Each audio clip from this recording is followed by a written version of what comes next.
Mga kanamnams, alam niyo ba kung nasan tayo? Familiar ba yung lugar sa inyo? Malamang familiar yan, lalo na kung ikaw ay taga Manila. Sobrang tagal na namin gustong magpunta dito ni Direk, kaya lang wala talaga, hindi kaya. Pero this time pareho kaming naka-leave and let's do this! So mga kanamnams, we are here in Lucky Chinatown Mall in Binondo. Sa tingin ko, alam niyo na kung ano yung mangyari. We actually have 10 stores or 11 stores na bibisitahin natin. Susubukan natin, puntahan lahat. At sakto rin na nandito tayo sa mall ngayon. Meron 4 na restaurant na nandito sa mall. So hanapin natin yun and let's go from there. First stop, Shilin, dahil ito yung unang bumungad sa atin. So we ordered xiaolong bao, deep fried asado buns, and yung kanilang double boiled na beef noodle soup. Xiaolong bao. Mga kanamnams, ang sad is hindi natin nakunin yung video na nag-food review tayo ng xiaolong bao nila. Pero isa lang ang masasabi namin direct, masarap yung xiaolong bao. Ito yung so far, ito yung top na xiaolong bao na nakain namin and that's good. Kung kailan nasa Chinatown naman tayo, dun hindi gumagana yung chopstick skills natin mga kanomnom. Dishonor! Dishonor on your whole family! For the double boiled beef noodle, it's pretty simple. It's plain. Lagyan na lang ng konting soy sauce siguro and pepper para medyo mas masarap siya. And also, the beef, hindi siya tough and hindi rin siya tender. Pero, you would need to make an effort to chew on it. Yun. Sa gagawin natin, pipiliin lang natin yung mga bestseller dun sa mga restaurants na pupuntahan natin dahil hindi tayo pwedeng mabusog na marami pa tayong kakainan. And now, let's go to the deep fried asado buns. This is the deep fried asado buns.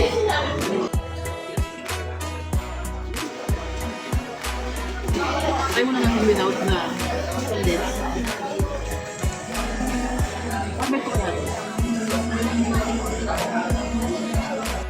At dahil dyan, itatry natin na lahat ng pupuntahan natin at i-review na food, may one bite challenge. Let the one bite challenge begin. Parang alam ko na kung bakit may condensed milk yan mga kanamnams.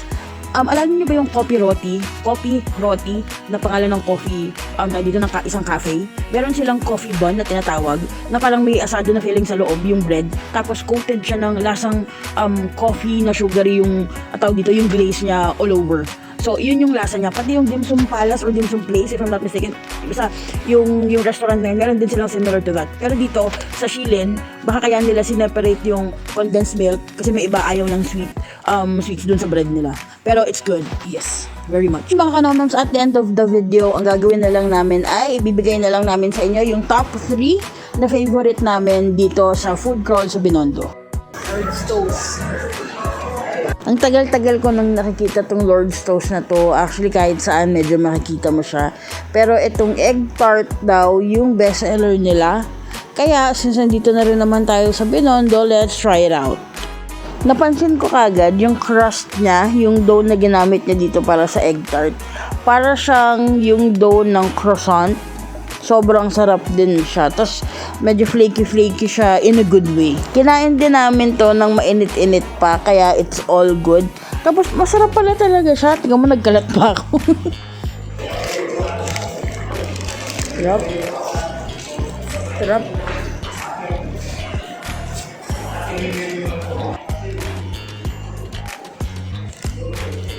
Sarap. Sabi ni Direk, maglakad-lakad daw ako dito sa walkway na to para mas maramdaman ko yung pagiging Chinese ko daw. Mga kanamnams, nakita namin ang isang stall or kiosk ng wine dito sa Lucky Chinatown Mall. Kaya namin pupunta dun sa isang store nila outside of the mall. Okay, isang order ng siomai tsaka hakaw. Thank you.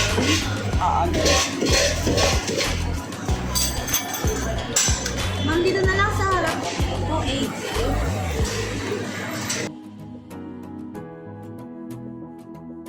We'll try and taste first. Ano nga ito? Hakaw. Mga kanamnams, yung hakaw ng wine, para siyang ka-texture ng taro puff ng lechings to parang spread out. Yung pag tinagat mo yung hakaw, parang for the hakaw, I can say that we've had better. Yeah, hakaw ng Waying is pretty decent, but for me, wala siyang hindi siya surprising. At nakita natin ang sugarcane juice ng Miying, and we just had to try it again.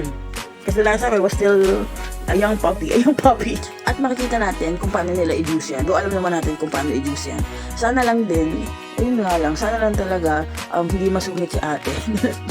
Baka lang din naiinitan siya. Pero I don't know naman what happened before tayo umorder. Pero ayun, baka lang masungit si ate. Kung batang 90s ka, maaalala mo na yung tubo or sugarcane, nilalako yan sa kada lugar, kada bahay.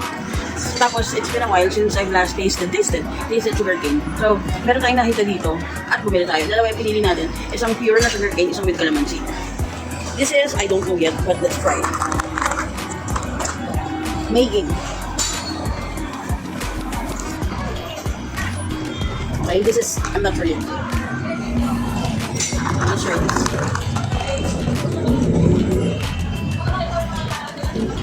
Ito yung pure sugarcane. Una kong ininom with calamansi. Parang mas trip yung with calamansi.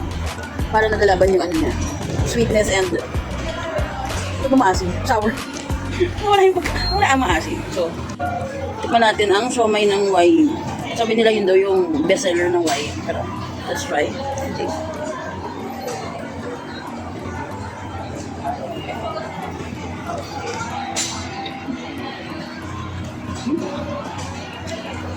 It is different than other siomai.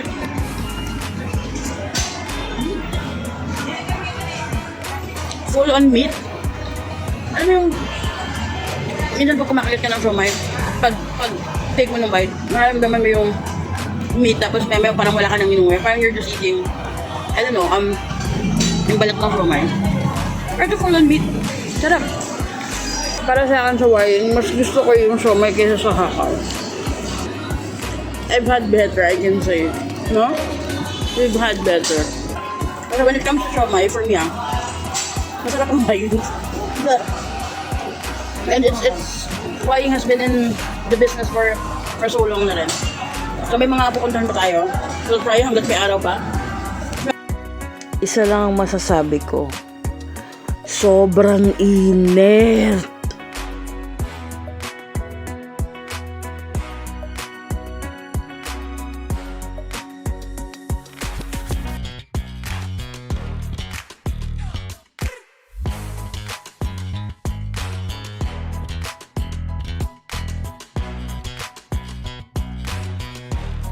Nagjakad kami ng medyo malayo-layo sa Estero Fast Food.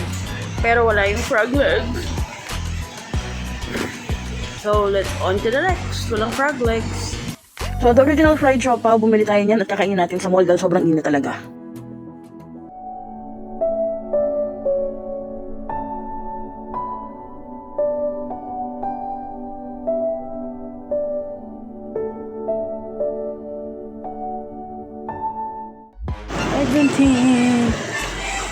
Ayan nga pala yung flagship store ng Engbitin.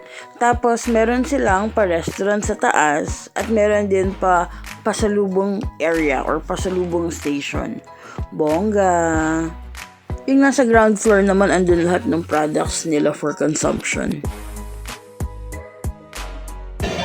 Yung na tayo na siya nga yung fried siopaw. Sorry mga ma'am, medyo pagod na ako. Kanina pa ako maniyag. Anyway, let's try to push this. It's getting tiring, but yeah. So, ito yung fried siopaw. Sorry. Ito yung fried siopaw ng Shanghai fried siopaw. Katabi niya yung ling ng fried siopaw. Tapos yung dito pinipilahan. So, hindi na sanay ako na may tinatanggal. Wala naman tinatanggal dito. So, yeah. Let's try this. Wala silang sauce, no? So sabi sa kanilang logo, they are the original. Sila yung unang gumawa ng fried siopaw. Nung natikman namin yan ni Direk, hindi siya ganun ka-fried. Tapos, I don't know why, pero medyo hindi lito yung loob niya. Pero, mga kanomnoms, nung inuwi kasi namin yan. Tapos, ininit ulit namin, nilagay namin sa air fryer. Nung kinain namin, okay na siya. I mean, masarap naman din siya. Pero, ayun, onset ng pagbili natin sa kanya, parang undercooked yung loob. Ayun. Mga kanamon, salita niyo kami kanina. Punta tayo sa flagship store ng MBTN. So marami tayong mga binili ng mga kapasalupungan siya. Pero hindi natin itong, hindi ito upo special. Ito ay custard lava pau. Okay? At ito yung totoong may ano. Ito may papel. Maliit lang siya, actually. Parang pa electric fan. Pero meron pa tayong last stop. Doon na kami mag-merienda to dinner. But yeah, we'll see you later. Ano lang?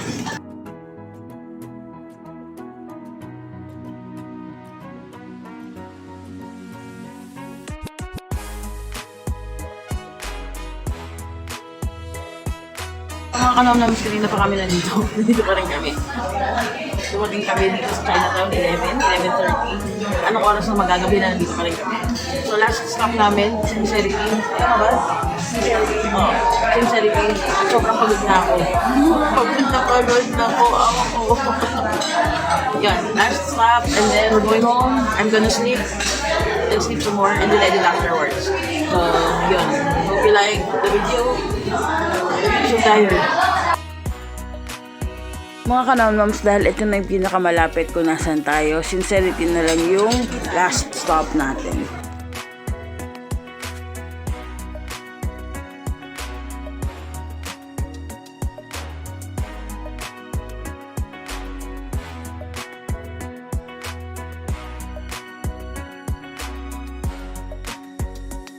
Mga kanamnams, to wrap up, meron dapat tayong 11 stores na pupuntahan. Ang napuntahan natin at nakainan natin ng mga specialty nila ay 7 restaurants. And yung mga napuntahan naman natin, including the 7 restaurants, bale 9 silang lahat. Yung isa sa Estero, wala silang fried frog legs, not available. And yung Chuanhi, or Chuanki ba yun? Sorry, I forgot. Pero ang haba na rin ng pila doon, kaya hindi na rin tayo nagpunta. Yung tasty dumplings and delicious, hindi na rin tayo nakapunta doon dahil medyo out of the way na tayo. So, our top 3 favorites dito sa food crawl natin. Number 1, deep fried asado buns ng Shilin. This is sarap. Masarap na guys. Try it. Tied in number 2, yung custard lava pau ng NB10 na gusto ni Direk. And yung second one na katay up niya is Lord's Toast Egg Tart. Yun naman yung nagustuhan ko. Top 3, syempre, ang siomai ng Waying. There you go. So, nakita nyo na yung top 3 na food review natin dito sa food crawl na ginawa natin sa Binondo. And, it's a wrap. See you next time mga kanamnams. Peace!